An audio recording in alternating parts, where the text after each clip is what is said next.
అమ్మవారు సౌందర్యలహరిని శంకర భగవత్పాదులకిస్తే నందికేశ్వరుడు దాన్ని బలవంతంగా అందులో 51 శ్లోకాలు తీసేసుకుంటే అమ్మవారు శంకర మళ్ళీ నువ్వు పూరించుకోవట్ని 59ని అనడం ఎందుకు, శంకరాచార్యులు వారు పూరించడం ఎందుకు? దాన్ని అలా కాకుండా ఓయ్ నందికేశ్వర నేనిచ్చాను ఈ సౌందర్యలహరి శంకరులకు ఇచ్చిసేయి అని అనలేదా అమ్మ? ఇక్కడే అసలు రహస్యం అంతా ఉంది సౌందర్యలహరిలో. అమ్మవారు ఈ భూమి మీద ఉన్న వారందరికీ ఒక గొప్ప రహస్యాన్ని చెప్పాలనుకుంది. కాలడి శంకరుడే కైలాస శంకరుడు అని చెప్పాలనుకుంది. కాలడిలో జన్మించి ఈ భూమి మీద నడయాడిన శంకర భగవత్పాదులు ఎవరున్నారో వారే సాక్షాత్తుగా కైలాసంలో ఉండేటటువంటి పరమశివుడు. ఆయన ఈయన ఒకటే, అందుకే ఆయన రచించిన దాన్ని ఈయన పూర్తి చేయగలిగారు. అయితే అమ్మవారు ఇచ్చేటప్పుడే ఆనందలహరిని ఒకదాన్ని ఇచ్చి సౌందర్యలహరిని నువ్వు పూర్తి చేశాంకరా అనొచ్చు కదా. నందికేశ్వరుడు తీసేసుకునేటట్టు చేయడం ఎందుకు మరి అంటే దానికి ఒక గొప్ప విశేషం చెప్తారు. ఒక రాజు రాజ్యాన్ని చేస్తున్నాడు. ఆ రాజుకు ఒక కుమారుడు ఉన్నాడు. ఆయన సర్వసమర్థుడు. అంత సర్వసమర్థుడైనటువంటి కుమారుడు ఆయన రాజ్యాన్ని ఏలగలిగిన వాడు, తండ్రితో సమానుడు. తల్లి ఎప్పుడైనా పిల్లవాడిని పిలిచి నువ్వు కూడా సమర్థుడవు, అందుకని మీ నాన్నగారి రాజ్యంలో అర్ధభాగాన్ని నువ్వు తీసుకుని పరిపాలించు అని అమ్మ అంటుందా? అలా అనదు. భర్తగారే రాజ్యం ఏలాలి. కానీ ఒకనాడు భర్తగారు అంతఃపురంలో లేకుండా ఎక్కడికో వెళ్ళినటువంటి సమయంలో శత్రువులు దండయాత్ర చేశారు. అప్పుడు తల్లి ఏమంటుంది రాజకుమారుణ్ణి పిలిచి, శత్రువులు వచ్చి రాజ్యం మీద దండయాత్ర చేశారు, నీ తండ్రి గారు వేరొక పని మీద వేరొక చోటికి వెళ్ళారు, నువ్వు కూడా తండ్రితో సమానమైన ప్రజ్ఞ కలిగిన వాడవు, అందుకని నువ్వు శత్రువుని ఓడించి విడిపించు అంటుంది రాజ్యాన్ని.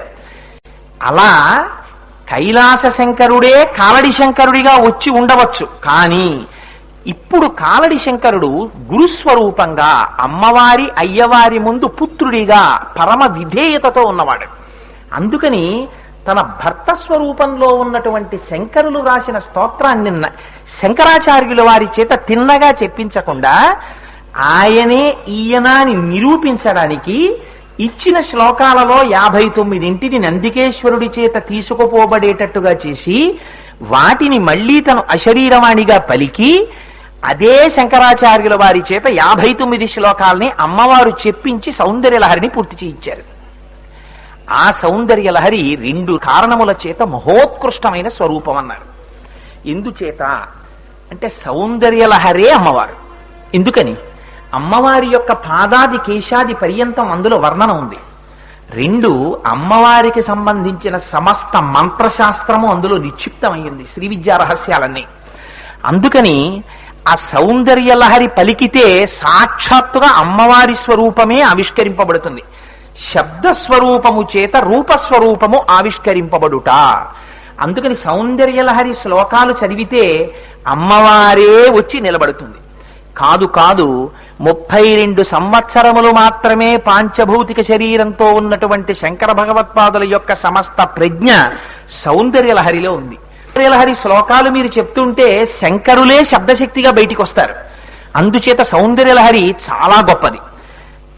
సరే, శంకరాచార్యుల వారు ఎన్నో గ్రంథాలను రచించారు. ఒక్కొక్క దానికి ఒక్కొక్క పేరు పెట్టుకున్నారు. ఇది అమ్మవారికి సంబంధించిన స్తోత్రమే. పైగా 100 శ్లోకములతో కూడిన శతకము అయినప్పుడు దీన్ని శతకం అని పిలవకూడదా? సౌందర్యలహరి అని పిలిచారు శంకరులు.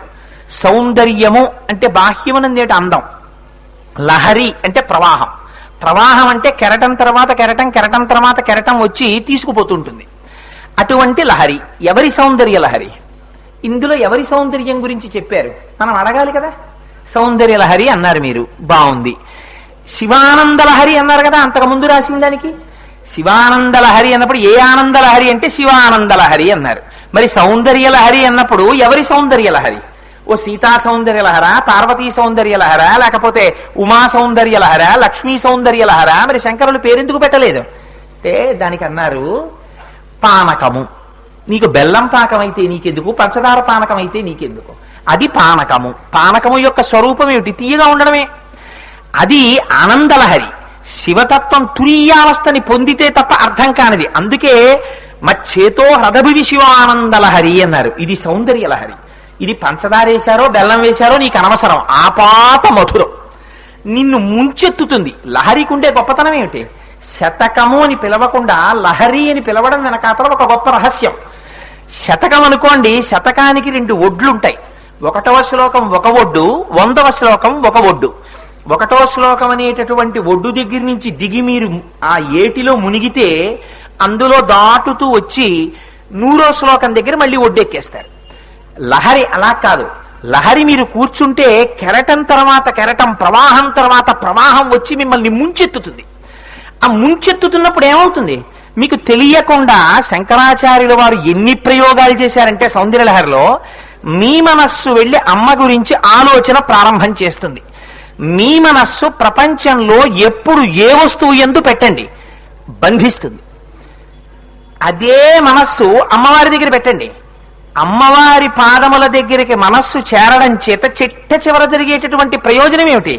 శివశక్త్యాయుక్తో, లేదా అమ్మవారు ఏం చేస్తుంది? శివశక్త్యైక్య రూపిణి లలితాంబిక, చిట్ట చివర తీసుకెళ్లి అయ్యవారిలోకి కలిపేస్తుంది. అందుకని ఇప్పుడు ఏమైంది? ఇప్పటి వరకు మీరు ఏ పంచేంద్రియముల మనస్సు యొక్క తాకిడి చేత జగత్తు యందు తాదాత్మ్యమును చెంది ఉన్నారో అటువంటి మిమ్మల్ని ఆ మనస్సు యొక్క స్థాయి నుంచి పైకెత్తి ఆత్మయందు రమించేటట్టు చేయగలిగినటువంటి శక్తి సౌందర్య లహరికి ఉన్నది. మరి సౌందర్యం అంటే ఏమిటి? సౌందర్యం అంటే ఇప్పటి వరకు మనం అందం అని అనుకోవాలి కాబట్టి అన్నాం. అందము సౌందర్యము కాదు. అందము ఒకనాడు ఉంటుంది, ఒకనాడు పోతుంది. కాలగతిలో పోయేటటువంటిది అందం. 20 ఏళ్ల వయస్సులో వాడు మంచి శరీరమునందు బలిష్టంగా ఉంటాడు, చూడగానే అబ్బా చాలా అందంగా ఉన్నాడండి అనిపిస్తుంది. అదే వ్యక్తిని మీరు ఒక 50 సంవత్సరాలు పోయిన తర్వాత చూశారనుకోండి, అప్పుడున్న బలం, అప్పుడున్న అందం అప్పుడు ఉంటాయా? ఉండవు. కాలగతిలో క్షీణించిపోతాయి, అందవికారంగా అయిపోతాడు. కానీ చిక్కు చెదరని అందం ఏదో తెలుసా అండి? దాన్ని సౌందర్యము అని పిలుస్తారు. ఏది సౌందర్యం? ఏది ప్రమాదభరితము కాదో, దేనియందు అపాయము లేదో, దేనియందు మీ మనస్సు లగ్నమవడం చేత మీరు ఉద్ధరింపబడుతున్నారో దాని వలన కలిగినటువంటి సుఖమునకు సౌందర్యము అని పేరు.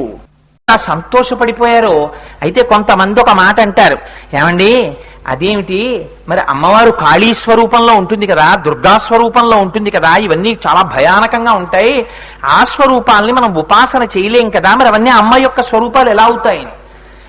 మీ అమ్మగారే ఒకనాడు మీరు రాత్రి నిద్రపోకుండా పిల్లలతో కలిసి ఆడుకుంటుంటే మీరు ఎక్కువసేపు నిద్రపోతే ఆ నిద్రపోకుండా మీరు ఉండడం చేత మీకు మరునాడు అజీర్తి చేస్తుందని, దగ్గొస్తుందని, వేడి చేస్తుందని 4 దెబ్బలు కొట్టి పడుకోబెడుతుంది.